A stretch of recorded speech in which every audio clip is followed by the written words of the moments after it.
cold evening in late November, and the Grandview Concert Hall was alive with the kind of energy that only money could buy. Crystal chandeliers hung from the ceiling like frozen waterfalls, throwing soft, golden light across the marble floors. Men in expensive suits shook hands and talked about business deals. Women in long dresses laughed politely and sipped champagne from tall glasses. Everything in that room screamed wealth and importance. And then there was him. He stood near the back wall, trying to make himself as small as possible. His blazer was 2 sizes too big. It had belonged to someone else before it ended up at the donation bin, where his grandmother found it. The sleeves hung past his wrists, and no matter how many times he rolled them up, they kept falling down. His shoes were old and scuffed, the kind that made a squeaking sound on polished floors no matter how softly he tried to walk. He didn't belong here. He knew it. Everyone who glanced his way knew it too, but he wasn't here to impress anyone. He was here because of his grandmother. She worked at this place. Every week, 3 times a week, she came to clean the floors, polish the railings, and empty the trash cans after events like this one. She had been doing it for almost 15 years now. It was hard work, the kind that made her back ache and her hands rough. But she never complained. Not once. She always said that honest work was nothing to be ashamed of. Tonight was different, though. Tonight was the annual charity gala, the biggest event of the year. The hall was fully booked, and the staff had been told to come early and stay late. His grandmother had no choice but to bring him along. There was no one else to watch him, and she couldn't afford to miss work. So here he was, standing in the corner of a room full of people who probably had more money in their pockets than his family had ever seen in their entire lives. But the boy wasn't thinking about the people or the money or even the fancy chandeliers. He was thinking about the piano. It sat on the stage at the front of the room, a beautiful black Steinway grand piano. Even from across the hall, he could see the way the light reflected off its polished surface. It looked like something out of a dream.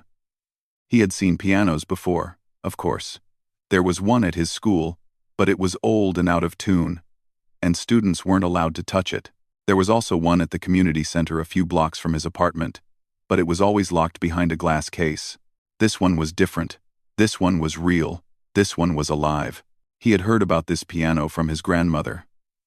She had told him about it one night while they sat together in their tiny kitchen eating dinner.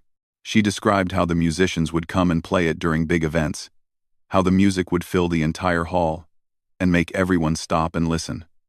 She said it was the most beautiful sound she had ever heard. That night, the boy couldn't sleep. He kept thinking about that piano, imagining what it would feel like to sit in front of it, to press the keys and hear the notes ring out.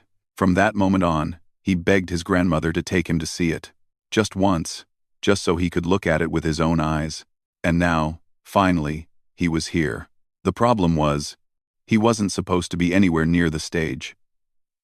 His grandmother had told him very clearly to stay in the back, to stay quiet, and to not touch anything. She couldn't afford to lose this job. It was the only thing keeping a roof over their heads. But the piano kept calling to him. He couldn't explain it. It was like a magnet pulling him forward, one small step at a time. He moved slowly, carefully, weaving through the crowd of adults who barely noticed him. To them, he was invisible. Just another kid who didn't matter. As he got closer, his heart started beating faster. He could see the keys now, all 88 of them lined up in perfect order. White and black, like the teeth of some magnificent creature. He wanted so badly to touch them, to feel them under his fingers, to hear what sound they would make. You see, the boy had a secret. He had been teaching himself to play the piano for almost 3 years now. It started when a neighbor threw away an old keyboard. It was broken, with missing keys and a crack down the middle. But to him, it was treasure. He carried it home like it was made of gold and spent the whole night cleaning it up as best as he could. From that day on, he practiced every single night. He watched videos at the public library, studying how the professionals moved their hands. He memorized songs by listening to them over and over again until he could hear every note in his sleep. He practiced on his broken keyboard until his fingers hurt, and then he practiced some more. His grandmother didn't understand it at first. She would hear him playing late at night, and shake her head. She worried that he was wasting his time on something that would never lead anywhere. Kids like him didn't become musicians.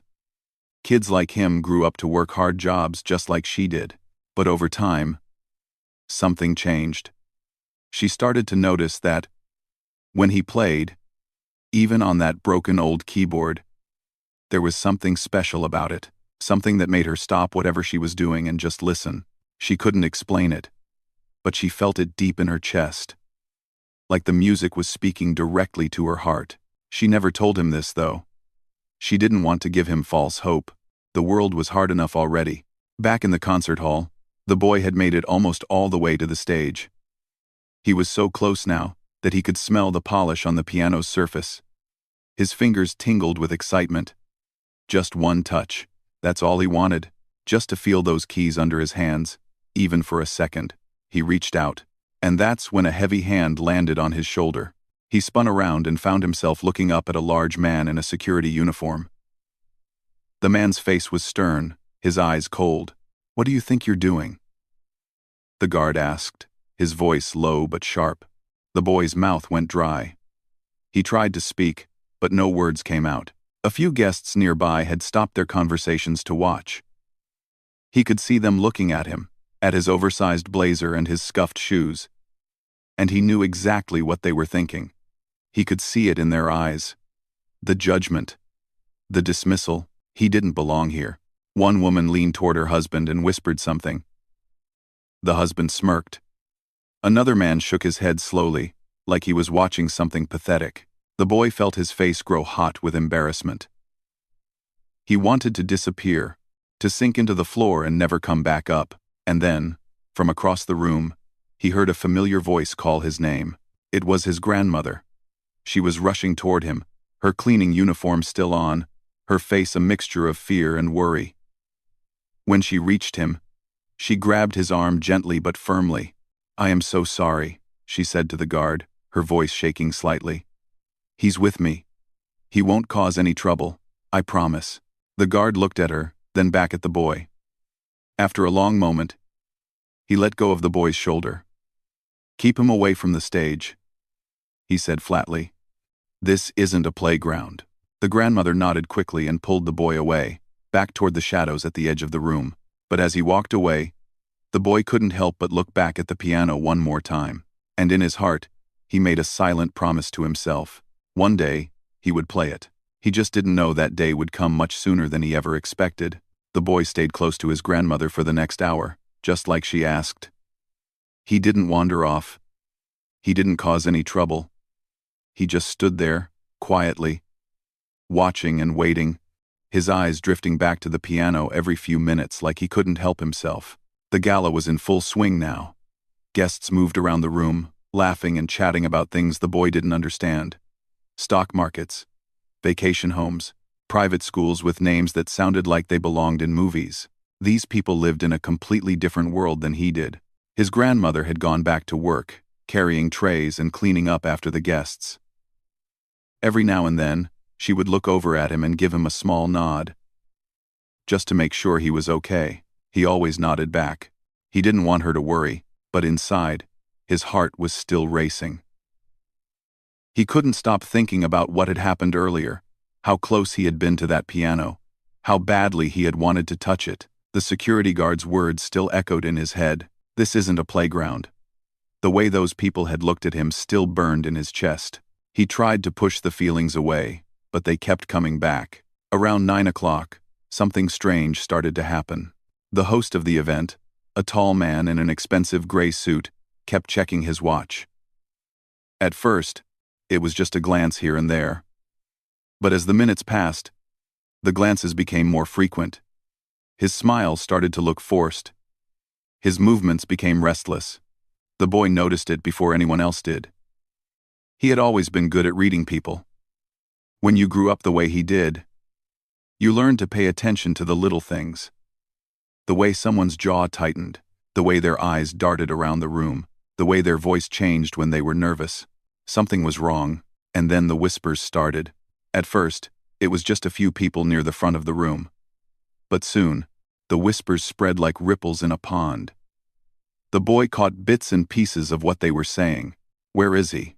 He was supposed to be here an hour ago. This is unacceptable. What are we supposed to do now? It didn't take long for the boy to figure out what was going on. The pianist. The famous musician who was supposed to perform tonight. He wasn't here. The host stepped onto the stage, his face tight with stress. He grabbed the microphone and cleared his throat, trying to sound calm even though it was obvious he wasn't. "Ladies and gentlemen," he said, his voice a little too loud. "I apologize for the slight delay. Our performer is experiencing some unexpected travel difficulties, but I assure you, he will be here shortly. In the meantime, please enjoy the refreshments and continue to have a wonderful evening." He stepped off the stage quickly, pulling out his phone and walking toward a quiet corner of the room. Even from a distance, the boy could see him talking fast and running his hand through his hair. Whatever was happening, it wasn't good. The guests tried to go back to their conversations, but the energy in the room had shifted. People were restless, bored. Some checked their watches. Others whispered to each other with annoyed expressions. A few even started putting on their coats, like they were getting ready to leave. The boy watched all of this from his spot near the wall. And as he watched, a crazy idea started to form in his mind. No, it was too crazy. He couldn't, but the idea wouldn't go away. It grew louder and louder, like a song stuck on repeat. He looked at the piano sitting on the stage, silent and waiting. He looked at the guests, bored and impatient. He looked at the host, panicking in the corner. And before he knew what he was doing, he started walking. His legs moved on their own. His heart pounded so hard he could feel it in his throat. Every step felt like a mile. Every second felt like an hour. But he kept going, weaving through the crowd, moving closer and closer to the stage. When he reached the edge of the platform, he stopped. The security guard from earlier was standing nearby. His arms crossed over his chest. The boy took a deep breath and walked up to him. "Excuse me," he said, his voice barely above a whisper. "Could I play something? Just while everyone waits?" The guard stared at him for a long moment. Then he laughed. It wasn't a kind laugh. It was the kind of laugh that made you feel small, like you had just said the stupidest thing in the world. "You?" the guard said, still chuckling. "You want to play the piano?" A few guests nearby heard the exchange and turned to look. One woman raised her eyebrows. A man in a black suit snorted. Within seconds, more people were watching, their faces full of amusement. "Did that little boy just ask to play?" someone whispered. "Oh, this should be good," another voice muttered. The boy felt his face flush red, his hands started to shake. Every instinct told him to turn around and run, to go back to his grandmother and pretend this never happened. But something deep inside him refused to move. He had spent 3 years teaching himself on a broken keyboard with missing keys. He had practiced until his fingers bled. He had dreamed about this moment every single night, lying in his small bed in his small room, imagining what it would feel like to sit in front of a real piano. He wasn't going to run. Not now. Not ever again. The commotion caught the attention of the host, who came walking over with a confused expression. "What's going on here?" he asked. The guard shook his head. "This kid wants to play the piano. Can you believe it?" The host looked down at the boy. He took in the oversized blazer, the scuffed shoes, the nervous eyes. For a moment, something flickered across his face. Maybe it was pity. Maybe it was amusement. Maybe it was something else entirely. Then he smiled. But it wasn't a warm smile. It was the kind of smile people wear when they're about to watch something embarrassing happen. "You know what?" the host said, loud enough for everyone to hear. "Why not? Let him try." A ripple of laughter spread through the crowd. "This ought to be entertaining," a woman said to her friend. "Someone get their phone out," a man joked. "This is going on the internet." The host gestured toward the stage with an exaggerated bow. "Go ahead, young man. Show us what you've got." More laughter. The boy stood frozen for a moment. He could feel every eye in the room on him. He could hear every whisper, every snicker. every cruel little comment. They were all waiting for him to fail. They wanted him to fail. It would give them a story to tell at their next fancy party.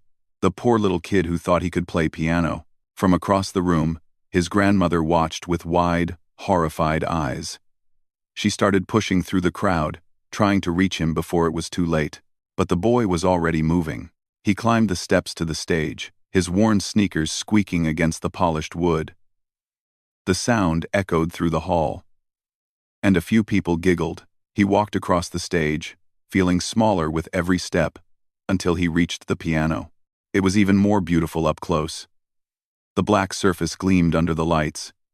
The keys looked perfect, untouched, like they had been waiting just for him. He pulled out the bench and sat down. It was smooth and cool beneath him. He placed his hands on his lap and took a deep breath. The room had gone quiet now. Not the respectful kind of quiet you give to a performer. It was the quiet of anticipation. The quiet before the punchline. Everyone was waiting for the joke to land.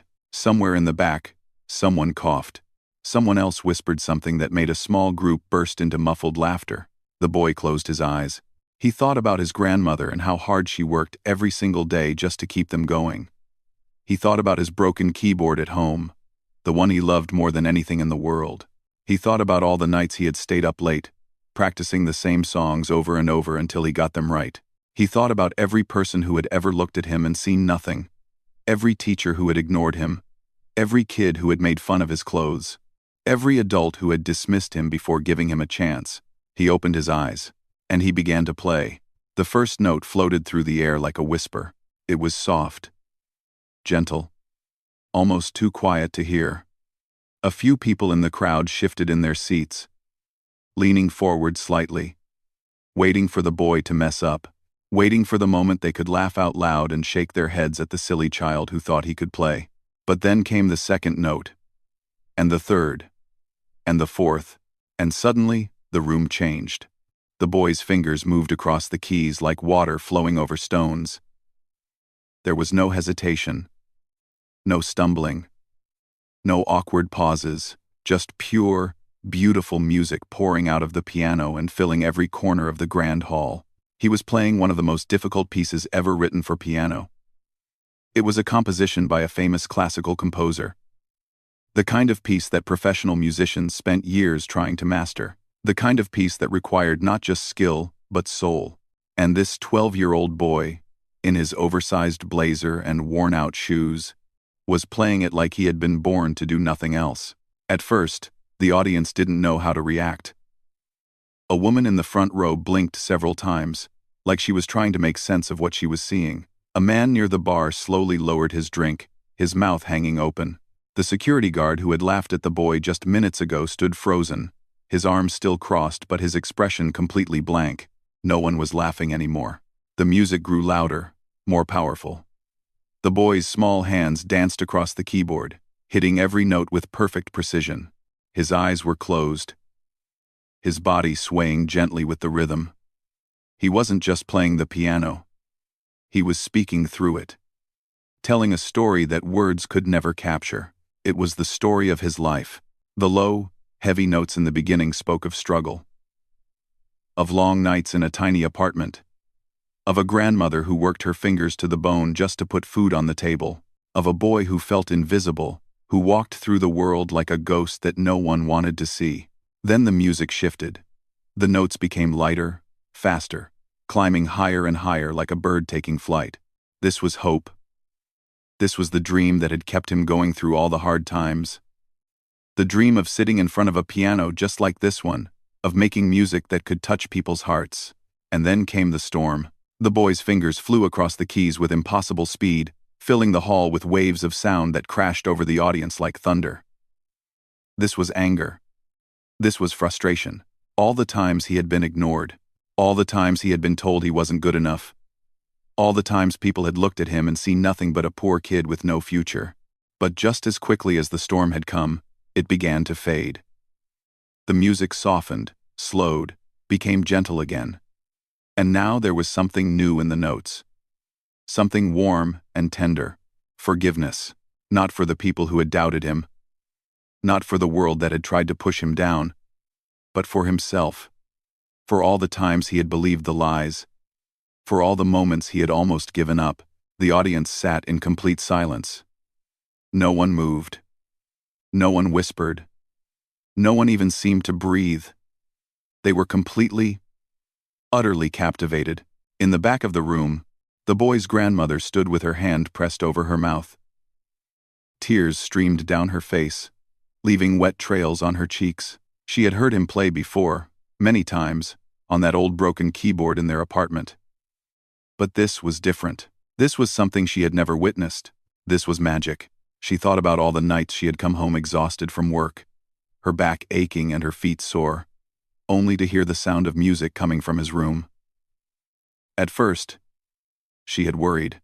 She had thought he was wasting his time, chasing a dream that could never come true. She had almost told him to stop, to focus on something more practical, something that could actually help him survive in this hard world. But something had always stopped her. Some small voice in the back of her mind that whispered, "Let him play. Just let him play." Now she understood why. She had been raising a genius, and she had almost crushed him without even knowing it. On stage, the boy was reaching the final part of the piece. The notes became slow and deliberate, each one hanging in the air like a precious jewel before fading into silence. His fingers pressed the keys with such tenderness, such care, that it almost hurt to listen. And then, without any warning, he transitioned into something else entirely. It wasn't a famous composition. It wasn't something he had learned from watching videos at the library. It was something completely original. Something that had come from deep inside his own heart. He had written it himself. The melody was simple at first, just a few notes repeating in a quiet pattern. But slowly, it began to grow. Layers of sound built on top of each other, weaving together into something beautiful and complex. It was unlike anything the audience had ever heard before. This was his story. His real story. Not the one he had borrowed from a dead composer, but the one that belonged only to him. The music spoke of a small boy with big dreams, of a broken keyboard with missing keys, of a grandmother who loved him more than anything in the world, even when she didn't know how to show it, of cold winter nights and empty refrigerators and hand-me-down clothes that never quite fit right. But it also spoke of something else, something that made several people in the audience wipe their eyes without even realizing they were doing it. It spoke of hope. Real, unbreakable hope. The kind that doesn't come from money or success or fancy things. The kind that comes from deep inside, from a place that no one can ever take away. The final notes drifted through the hall, soft and sweet, like the last rays of sunlight before the stars come out. And then there was silence. Complete, absolute silence. The boy sat perfectly still, his hands resting on the keys, his eyes still closed. For a moment, he was afraid to open them. Afraid to see the same mocking faces that had laughed at him just minutes ago. Afraid that maybe, somehow, he had only imagined the whole thing. Then he heard it. A single pair of hands clapping. He opened his eyes and looked out at the audience. A woman in the front row was on her feet, her hands coming together again and again, tears streaming down her face. She was the same woman who had whispered to her husband earlier, the one who had smirked at his cheap clothes and his squeaky shoes. Now she was crying for him. And then another person stood up, and another, and another. Within seconds, the entire room was on its feet. The applause was deafening, echoing off the walls and the ceiling and the crystal chandeliers. People were cheering, shouting, whistling. Some were wiping their eyes. Others were shaking their heads in disbelief, unable to process what they had just witnessed. The boy sat there, frozen, his heart pounding so hard he thought it might burst right out of his chest. He didn't know what to do. He didn't know what to say. All he could do was sit there and try to remember how to breathe.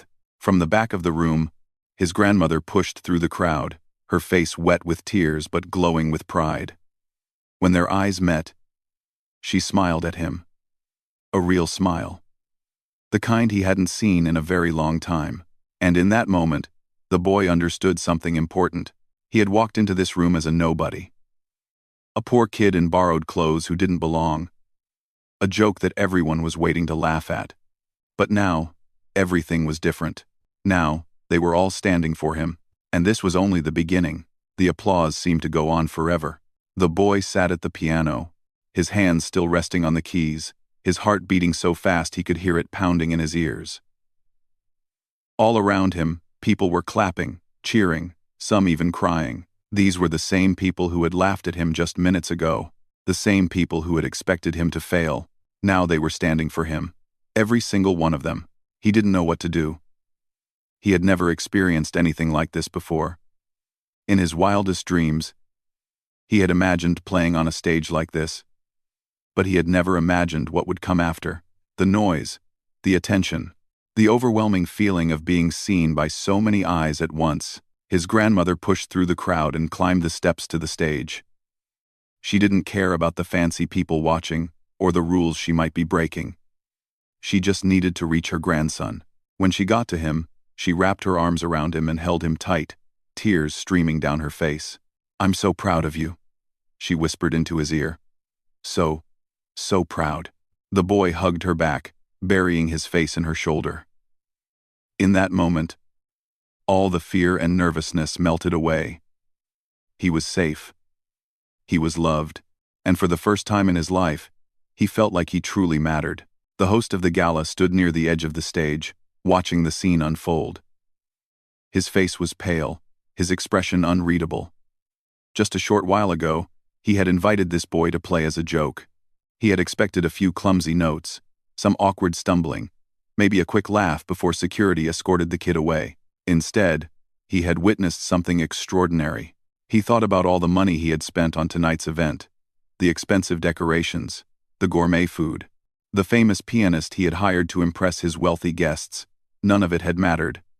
None of it had come close to what this child had just done, with nothing but his 2 hands and a borrowed piano. The host walked slowly toward the boy and his grandmother.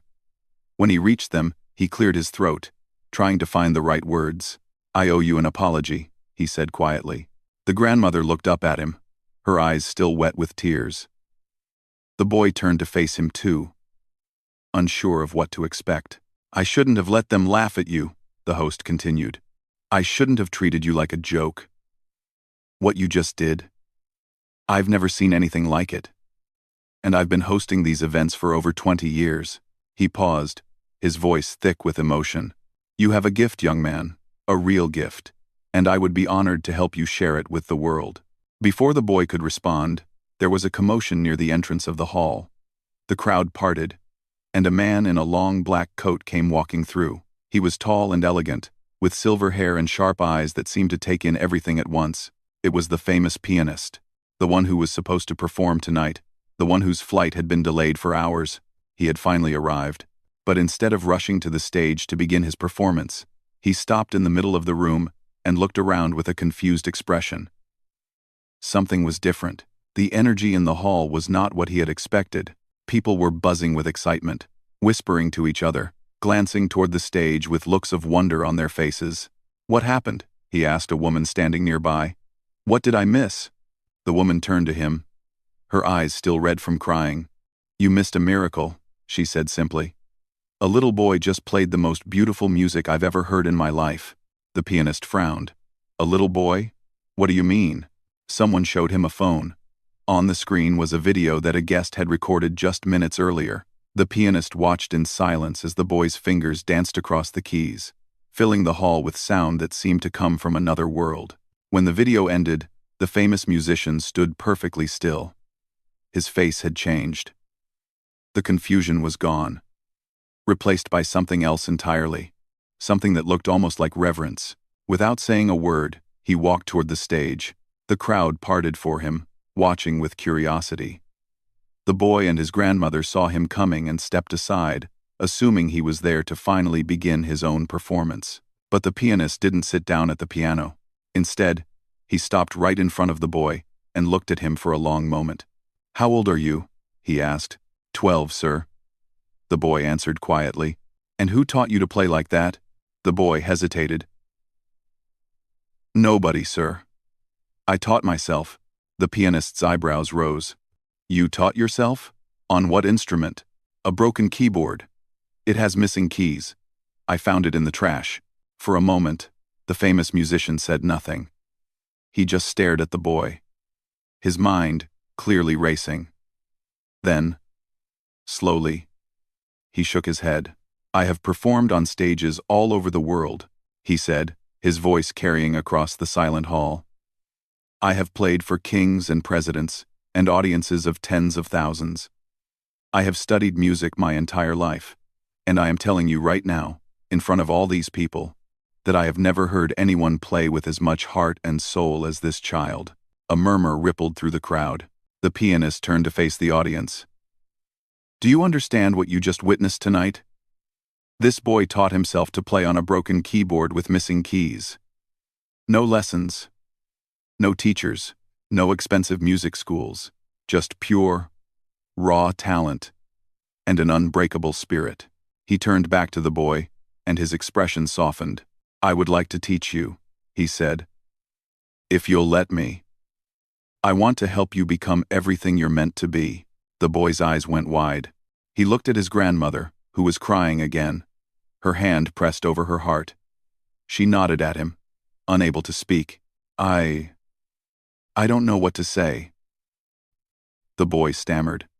The pianist smiled warmly. Say yes. That's all you have to say.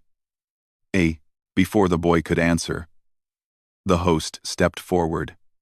He had been watching the whole exchange, and something had shifted inside him.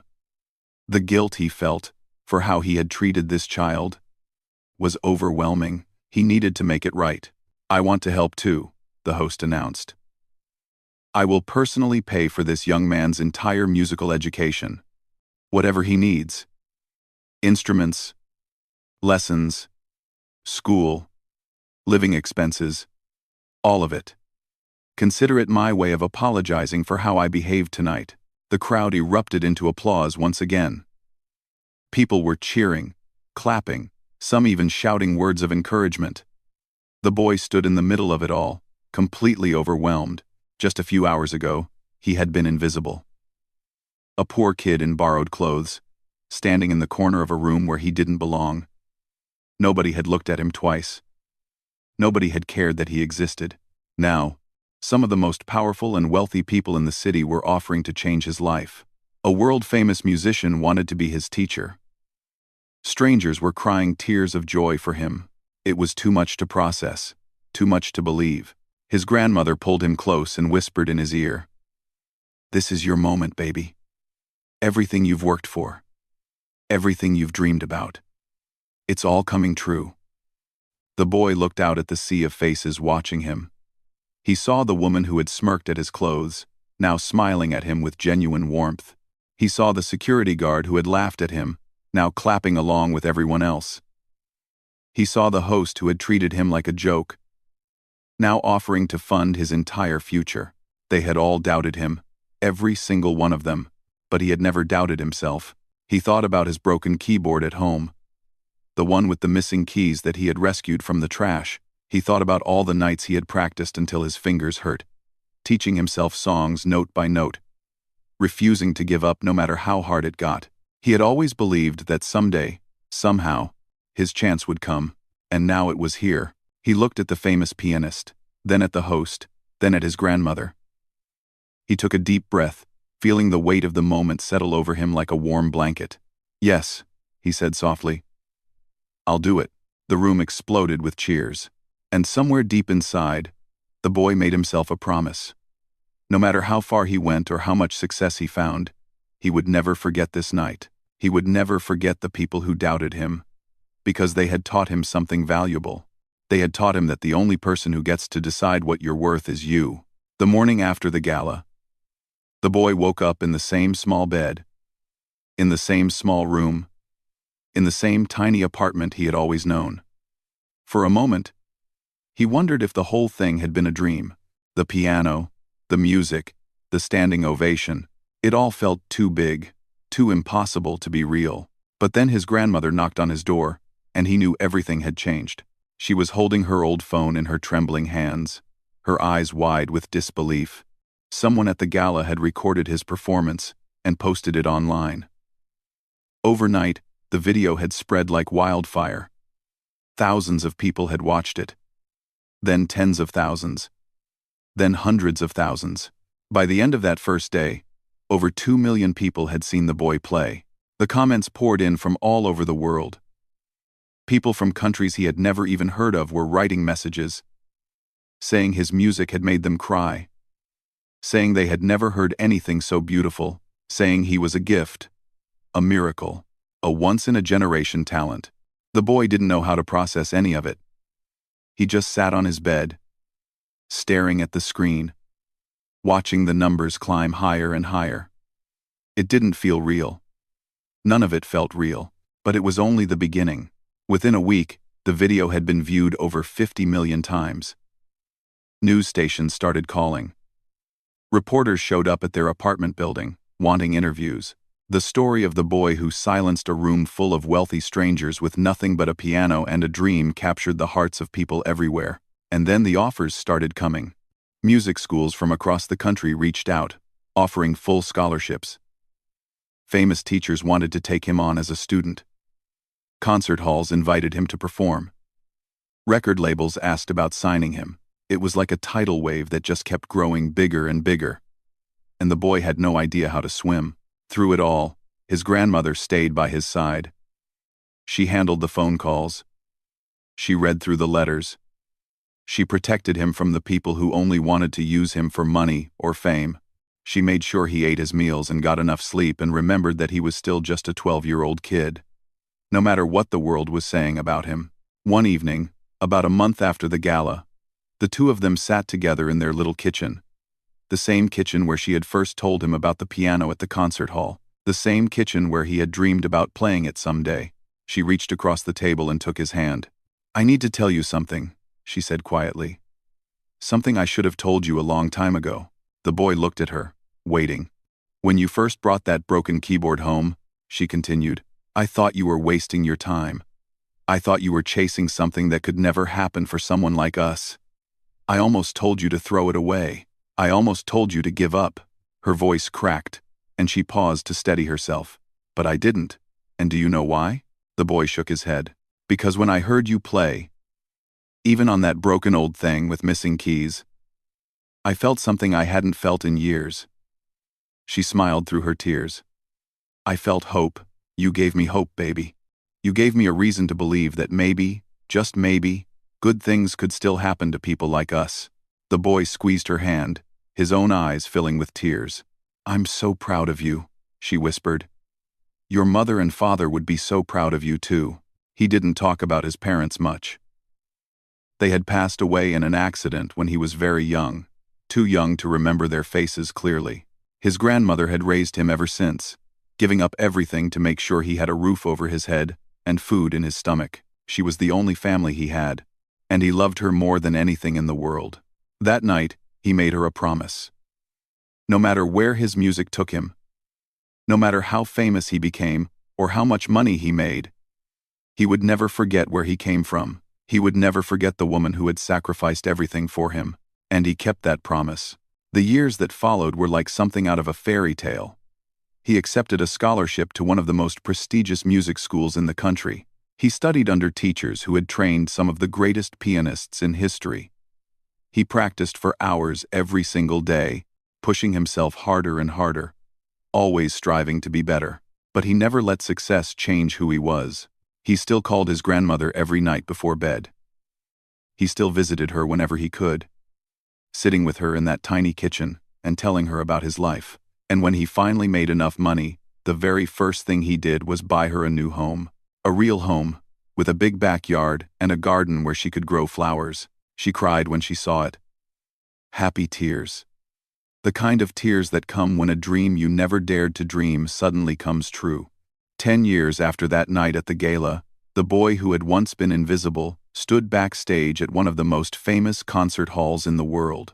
He was 22 years old now, tall and confident, wearing a suit that actually fit.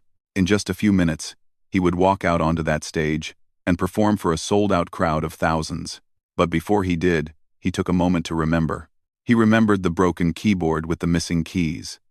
He remembered the cold nights and the empty refrigerators.